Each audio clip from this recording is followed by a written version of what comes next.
Hi guys, welcome back to our channel Harika with Varshini. ఈరోజు video ఏంటంటే పాల తాలికలు అనమాట.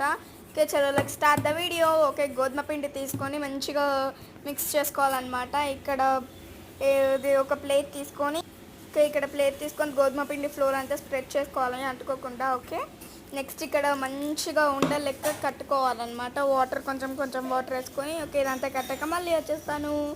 ఓకే, చూసారు కదా గైస్, ఎంత బాగా వచ్చిందో. నేనే చేస్తున్నాను అనమాట, మళ్ళీ తీసుకొని చేయాలన్నమాట. ఓకే, ఇట్లా పాములు అంటే నాకు చాలా ఇష్టం. ఇట్లా రౌండ్స్ పాములు చేయాలన్నమాట. చూసారు కదా, నేను ఒక స్లైడ్ మొత్తం తీసుకొని చేసి పెడతాను అనమాట. అది చిన్నగా చేసి చింపేస్తాను దాన్ని. ఓకే గైస్, చూస్తున్నారు కదా ఇన్ని ఘనమైనవి అనమాట. ఓకే, ఇదైతే బెల్లం అనమాట. బెల్లం కట్ చేసుకోవాలి మనం. పాల తాలికలకి మెయిన్ బెల్లం గాయస్, చాలా బాగుంటుంది అనమాట బెల్లం. ఓకే గైస్, చూసారు కదా ఇట్లా బెల్లం అనేది స్మాష్ చేసుకోవాలన్నమాట. ఓకే, ఇక్కడ వచ్చేసి అన్నీ చూపిస్తున్నాను చూడండి. ఓకే, ఇక్కడ అదే పిండి తీసుకొని గోధుమ పిండి తీసుకొని ఇలా మంచిగా థిక్గా చేసుకోవాలన్నమాట. ఓకే, చేసి చూపిస్తా చూడండి. ఓకే, ఇందులో కొంచెం వాటర్ వేసుకోవాలి, లిక్విడ్ లాగా చేసుకోవాలన్నమాట. ఇక్కడ మరియో వచ్చింది, డిస్టర్బ్ చేస్తుంది అనమాట నన్ను. ఓకే, వాయిస్ ఓవర్ ఇస్తుంటే ఇట్లా పిచ్చి చాతలానే చేస్తుంది అనమాట. Okay guys, live with that.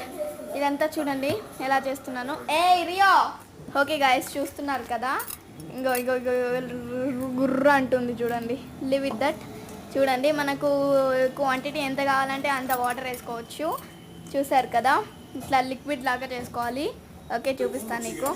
And ఇక్కడ మనం స్టవ్ ఆన్ చేసుకొని ఒక బౌల్ పెట్టుకోవాలి, మిల్క్ యాడ్ చేసుకోవాలన్నమాట. ఇది వచ్చేసి పాల తాలికలు చేస్తున్నాం చూడండి. ఇక్కడ నేను డ్యాన్స్ చేస్తున్నా, అందుకోసమే పాల తాలికల కోసమే. ఓకే, ఇక్కడ అన్నీ చూపిస్తున్నా చూడండి. ఇవన్నీ ఇంగ్రీడియంట్స్ అన్నీ వేయాలి. ఇప్పుడు పాలు మంచిగా మసలాక ఇది తాలికలు అనేది వేయాలి. మనం పిండితో ఏదైనా చేసుకున్నాం కదండి, అది చేసుకొని ఒక 5 minutes అలా వదిలేయాలి, ఉడుకుతాయి అన్నమాట. అవి 5 minutes అయిపోయింది కదా, ఈ స్మెల్ అయితే అదురుతుంది అనమాట. మస్తు వస్తుంది స్మెల్.